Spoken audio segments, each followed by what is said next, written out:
Welcome to the Prydwen 2.1 tier list review. Of course, we need to take a look at the latest Prydwen tier list to see if they absolutely screwed the pooch or potentially have they created the ultimate tier list.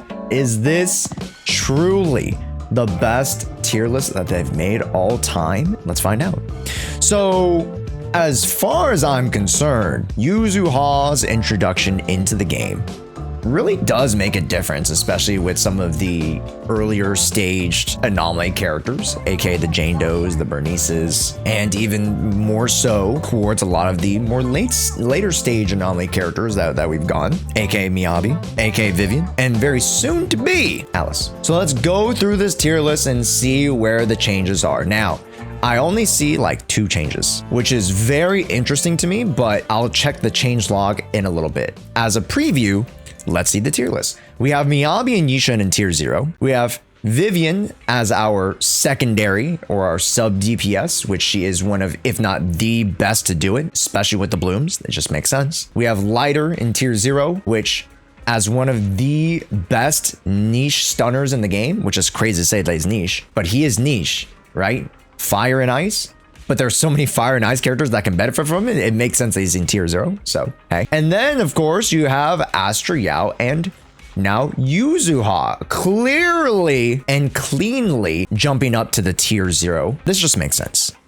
As one of, if not a great reflection of the state of the game right now, Yuzuha is just generally a better version of some of the supports that we've gotten previous. And I haven't even mentioned her anomaly capabilities or anomaly buffing capabilities. As so far as the offensive characters are concerned, it doesn't seem like anybody's moved at all. We still have Jane in 1.5. Bernice isn't a main on-field primary DPS, so that makes sense why she's not on here. But Yanagi is at 0.5, right? She runs mono electric really well. She can drive disorder comms pretty well too. Then we have Hugo, Evelyn in 0.5. We have Sambi, Ellen, and Juyen in tier 1. That makes sense. We have Pippi just right under Jane Doe, which makes sense. She can perform just as well as Jane Doe in most comps. And then Jane Doe on the premium comps does tend to do quite a lot better. And then none of these units I care about too much. I'm low-key surprised about Grace. I thought Grace, with the introduction of Yuzuha, would be able to jump a few tiers. Not few, just at least a tier 2. That was my assumption, with now getting a character that can really help her offensively. Grace has just been so middling, and I just thought that they would consider Grace a little bit more. But tier 3 is not a bad spot for her, as she is, you know, outclassed by pretty much every other single anomaly unit in the game, even Piper, which is very sad. But then we move over to the stunners. Stunners don't change much because, again, stunners don't really interact with an anomaly support as well. That makes sense.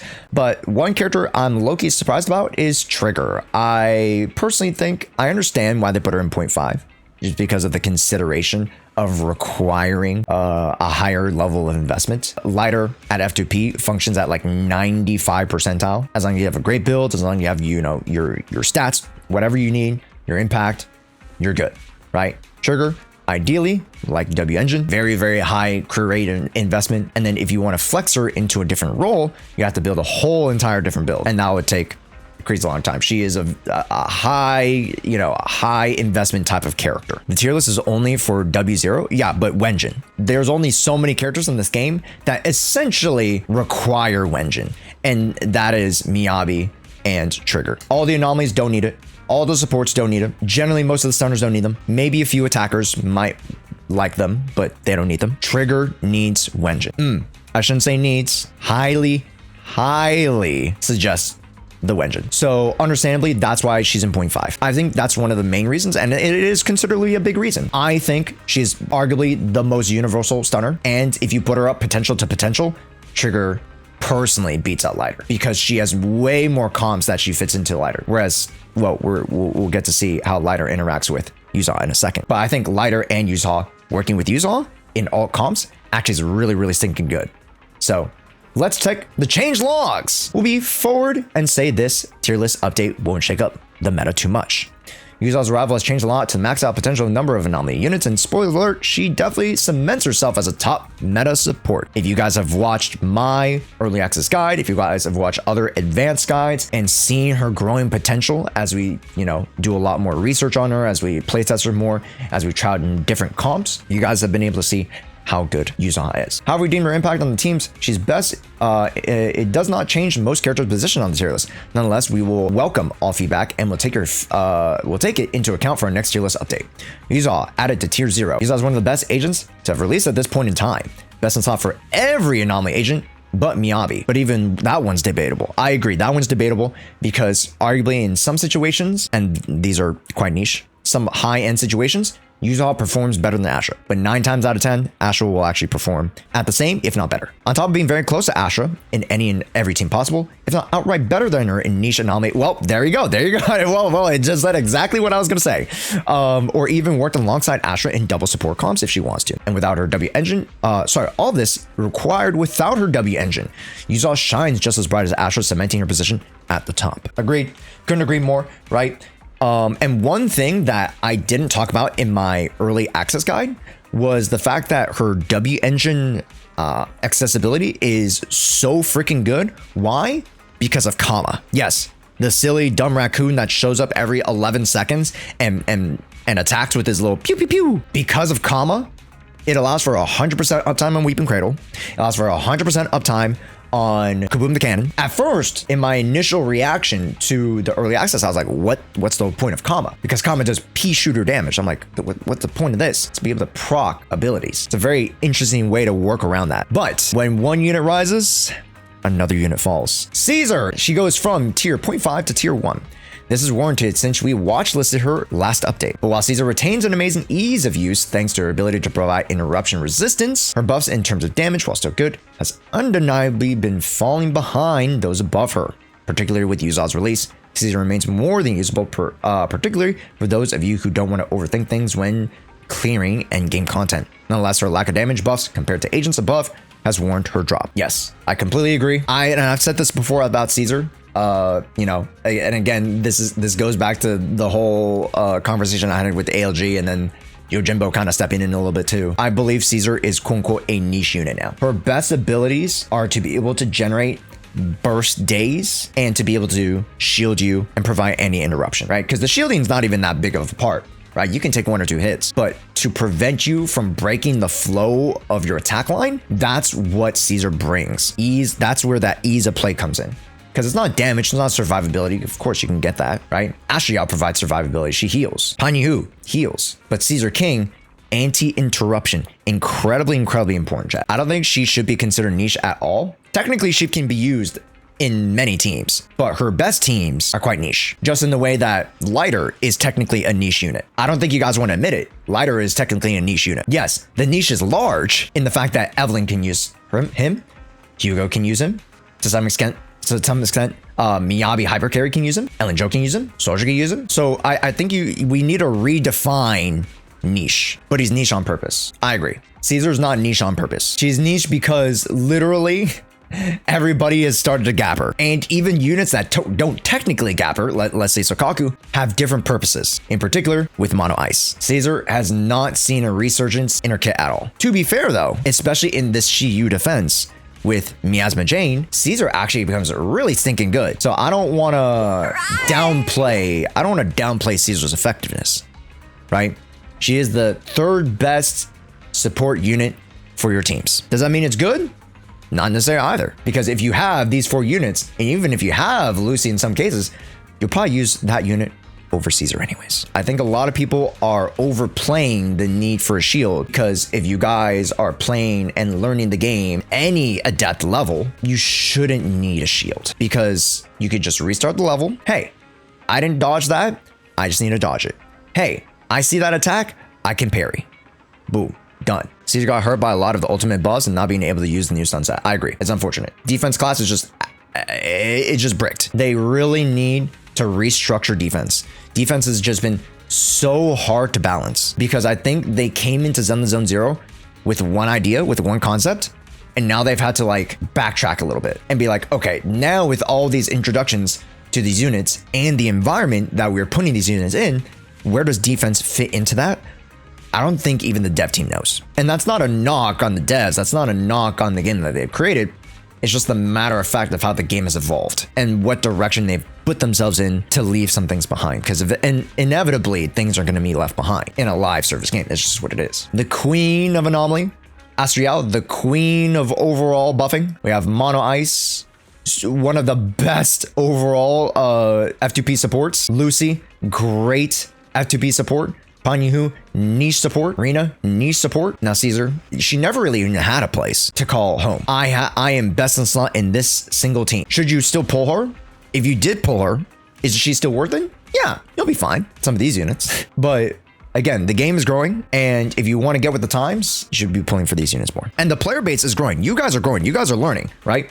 I'm putting out guides and stuff every day. You guys are learning from other amazing creators.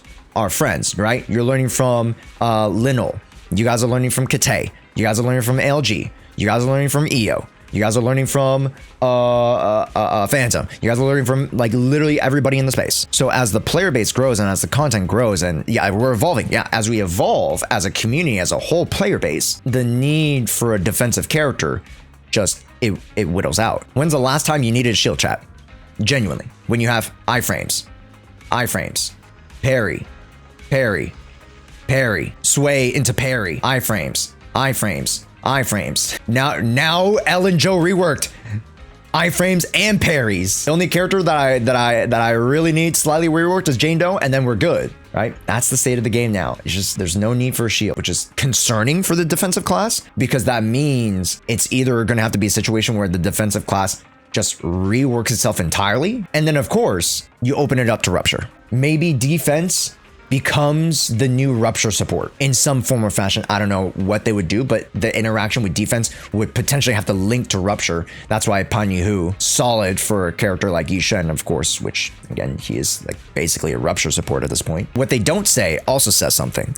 So them not changing a lot of the anomaly positions, it makes sense because they're biding their time for Alice. I think Alice should fit in very, very well to the 0.5 slot. She is incredibly strong as a driver. Anomaly, polarity assault is incredibly strong. And I think 0.5 is going to be a great spot for her. Best disc, Astral Voice and Swing Jazz. That makes sense. For those of you who are like, oh, Josh, didn't you talk about Protopunk? But you also mentioned Swing Jazz and Astral Voice, so why are these better now? Astral Voice is statistically much better for Miyabi Hyper Carry. That's pretty much the only team that Astral Voice is good in right now. So you will run 4 Astral Voice, the attack is compensated for. So you actually go 4 crit rate, like build up a bunch of substats on attack to make 3,000 attack, go attack 5, and then go anomaly 6. Still have faith in Melody. And then you should be running at max potential Yuzuha. Swing Jazz. Why Swing Jazz is really, really good? Because you should always be using Yuzuha's chain as the last part of your 3 chain stun window portion, the rainbow portion. You should always be using Yuzuha. So that'll activate Swing Jazz for the rest of your stun window, which is really, really good. It's very fast, it's quick, get you in and out. Also, the ultimate activates Swing Jazz, so 80% of the time, you should have this up, at least, if not 100%. Where's Protopunk, Josh? Protopunk is a lot more like Shiyu defense related. So understandably, in a longer fight where, you know, in some instances where you're not even dealing with their attacks, like let's say Dead End Butcher, like you can use Miyabi and not see a single parry with Dead End Butcher. So thereby which Protopunk actually loses value, where it should be building up these, which are a little bit better. Most often second best, it's okay, yeah. All skills are worth leveling except for dodge. That's not a con. These cons are so stupid. These cons are so stupid. Yeah, I hate the cons that Prydwen says, because sometimes they aren't even cons. They're just like matters of fact. They're like neutral at best. All skills are worth leveling is not a con. Being expensive to build is a legit con. That's almost every character. She's very budget friendly. Lycon isn't. Lycon wants EX. Lycon wants assist. Lycon wants basic. Lycon technically wants dodge, at least 6 to 8 points in the dodge. And if you're using mono ice, you definitely want ult. So what's not expensive? Oh, he doesn't need core F, but he should still have core E force max impact. And if that's the difference between expensive and not expensive, then I guess, but like all these characters can be expensive if you want their full potential. So that's not a con. Now, I'm not trying to like disprove anything. I'm just like, I think the only con, let's see, is there cons, and this is the last thing I'll talk about. Is there cons with Yuzuha? It's more of a skill thing, but the umbrella, I feel like it could be quicker, but it's more just to like, oh, then just account for it, right? Then you just dash umbrella, basic attack earlier to charge up the umbrella. That's not really even a con. It's not that big of a con. That's like just the speed of the umbrella I don't like personally. Ult animation's long, and yes, I'm stretching it. Yeah. The endless ult animation could be a con, still very minor. It's yeah, okay, yeah.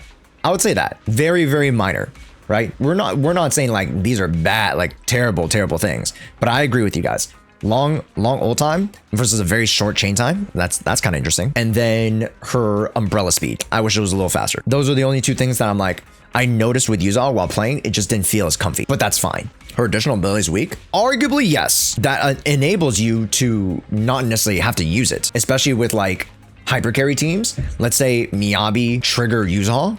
Holy cow. Which granted, no, Miyabi's an anomaly, excuse me. Let me give an example of non-anomaly. Let's say like Sambi. You still get an insane amount of buffs. Yeah, I mean, not too many cons. Those are the only few things that I can think of. Ults are too long, chains are fast. Chains are fast, which is nice. So the ult being long is just Monka. But the animation's cool though. The animation where she lobs up the grenade to Kama, it's pretty sick. Hey, let me guys know what you guys think about Yuzuha. Let me know what you think where Alice is gonna slide down in the comments down below. It is what it is. Peace.